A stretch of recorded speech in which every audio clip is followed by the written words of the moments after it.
I'm the extremist, apparently, for not wanting homosexuals thrown off rooftops, not wanting women buried in the ground, and not wanting children studying Key Stage 2 to be married and raped. Can we at least agree killing people because they are homosexuals is never okay?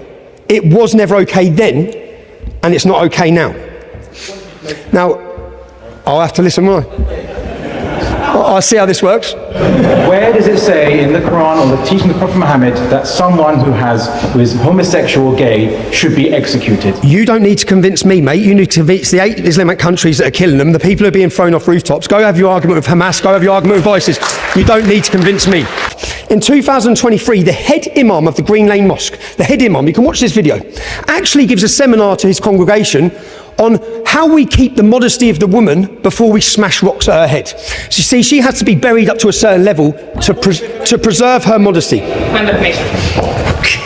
Is what you are discussing not abuse of Islamic scripture, not actually what is discussed in the Islamic scripture? Give me examples from Islamic scripture in Islamic law, not cherry-picked examples that have been taken out of context. Give me examples from the verses of the Quran that back up your arguments. Should the lady...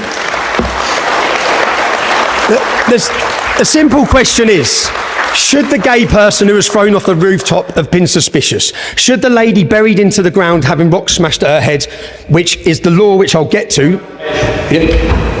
Does it matter what the Quran says when Muslims do not practice it? Does it matter when the Muslims who are professing exactly what you just said are the ones who are saying? Yep. Now, 25 countries where Islam is the state religion have criminal penalties for sex outside of marriage. 9 of them is punishable by death. So again, no one needs to have this argument with me. You don't need to convince me, okay? You don't need to convince me.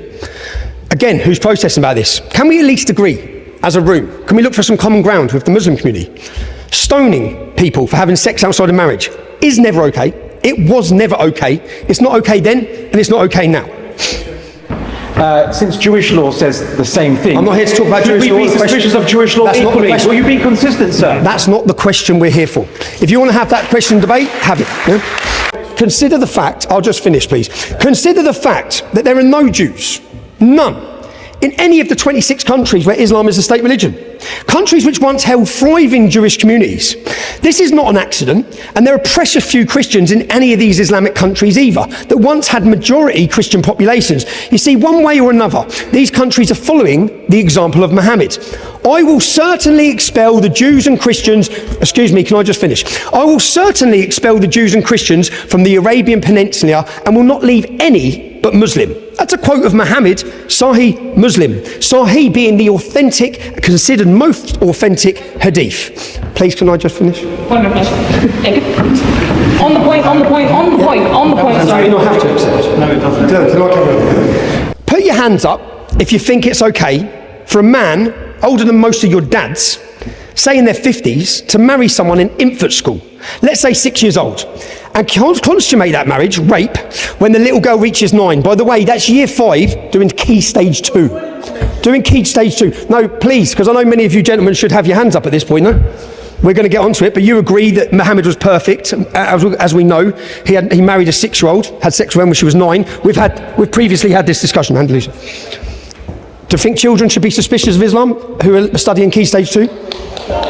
Now, please, can I just finish? And of course, can I please finish? Order. Please let me finish. Yeah? You can get on. The speaker declined. Please allow the speaker to continue. I'm just here. I'm the extremist, apparently. Yeah? I'm the extremist for not wanting homosexuals thrown off rooftops, not wanting women buried in the ground, and not wanting children studying Key Stage 2 to be married and raped. So, of the 10 countries with the highest rates of child marriage, 7 of them are Islamic countries. There's no minimum age in Sudan, Somalia, Saudi Arabia, Yemen, because there's no minimum age in Islam.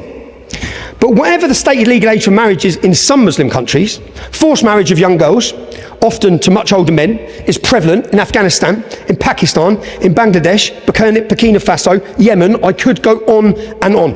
UNICEF data shows, for all of you ladies who care about women and children's rights, UNICEF data shows child brides are unlikely to finish education, more likely to believe wife beating is justified, and more likely to have experienced intimate partner violence. I'd just like to finish, please guys, I apologise. Can we at least agree?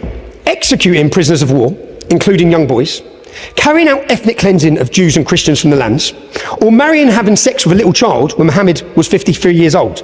Can we at least agree today? Muhammad was not and is not the perfect example for mankind, nor is he an exalted example of moral excellence. Quite the opposite, in fact. Because if we can't agree this, then the West is right to be suspicious of Islam, because of what the sacred text says, because of how millions of Muslims interpret the sacred text, because of how Muhammad's life is held up as the perfect example, not back then, but now, for all Muslims to follow. That's the problem. If you care about gay rights, if you care about women's rights, if you care about children's rights, if you care about human rights, or if you care about free speech, I urge you to support this motion.